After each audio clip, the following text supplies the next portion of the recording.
बहुत ही महत्वपूर्ण है। सबसे पहले मैं उन्हें मुबारकबाद देना चाहती हूँ और ये सिर्फ़ उनकी नहीं बल्कि देश की हर महिला की जीत है और प्रेरणा स्रोत है हमारे सबके लिए कि अगर महिलाएं ठान लें और उनको वो सारी सुविधाएं उपलब्ध हो जिससे वो इकरा हसन ने हाल ही में इंटरव्यू दिया है जिसमें उन्होंने लड़कियों की हौसला अफजाई को लेकर बड़ी अच्छी बातें बोली है। हेलो एवरीवन, स्वागत है आप सभी का एक और नई वीडियो में।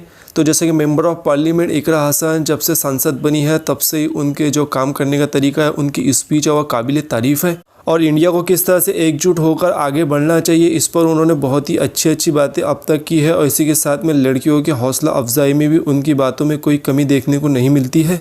और वही आगे हम आपको वीडियो दिखाने वाले हैं जो कि हाल ही में इकरा हसन ने इंटरव्यू दिया है जिसमें उन्होंने लड़कियों को किस तरह से मजबूत और आगे बढ़ने के लिए क्या करना चाहिए उस पर उन्होंने बात कहा है। पहले तो आप इंटरव्यू देख लीजिए। दीपा अवस्थी, इनको बुकर प्राइज़ मिला है। आज वुमेन एम्पावरमेंट पर संसदीय समिति की बैठक हुई थी। वुमेन एम्पावरमेंट को लेके कितना महत्वपूर्ण इसे मानती हैं?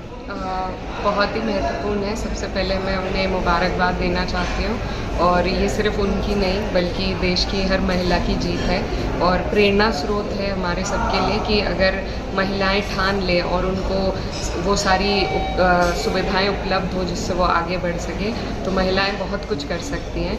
और हमारी जो दोनों बुकर प्राइज़ विनर हैं उन्होंने ये साबित किया है और मैं उन्हें दिल से बधाई देना चाहती हूँ। और जो यंग लड़कियां हैं उनको कहना चाहती हूँ कि there is no limit to your dreams and बस सिंसेरिटी और हमें एक दूसरे का साथ देने की, एक दूसरे को ऊपर उठाने की ज़रूरत है।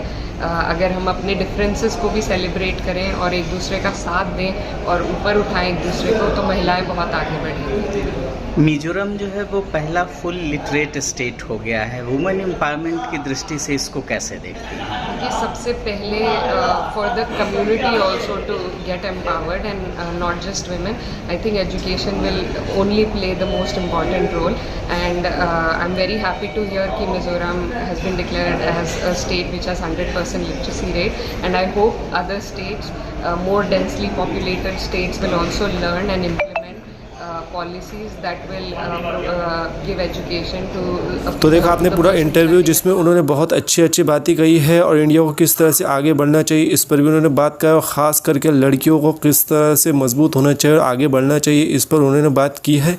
और ये तो एक नॉर्मल सा इंटरव्यू है, इसमें तो उनकी बहुत अच्छी बातें होंगी। इसके अलावा सांसद में भी उनको बहुत ही बढ़िया तरीके से स्पीच देते हुए देखा गया है और सांसद में भी इकरा हसन को इंडिया के कमज़ोर मुद्दे पर इतने अच्छे से बात करते हुए देखा गया है कि बड़े बड़े एमपीज़ ने भी इकरा हसन की बात करने की और स्पीच की और उनके जो सोच है उसकी तारीफ़ की है। और फर्स्ट टाइम में इलेक्शन में खड़ी हुई और उसी के साथ में मेंबर ऑफ पार्लियामेंट बन गई इकरा हसन का ये जो काम करने का तरीका है इस पर आपको क्या कहना चाहोगे? आने वाले टाइम में क्या फ्यूचर मेंबर ऑफ पार्लियामेंट या आने वाली पोस्ट में इकरा हसन का क्या हो सकता है? जो भी कुछ कहना चाहते हैं नीचे कॉमेंट्स करके ज़रूर बताइए और आने वाले टाइम में ऐसी वीडियोज़ के लिए इस चैनल को भी सब्सक्राइब कर लेना।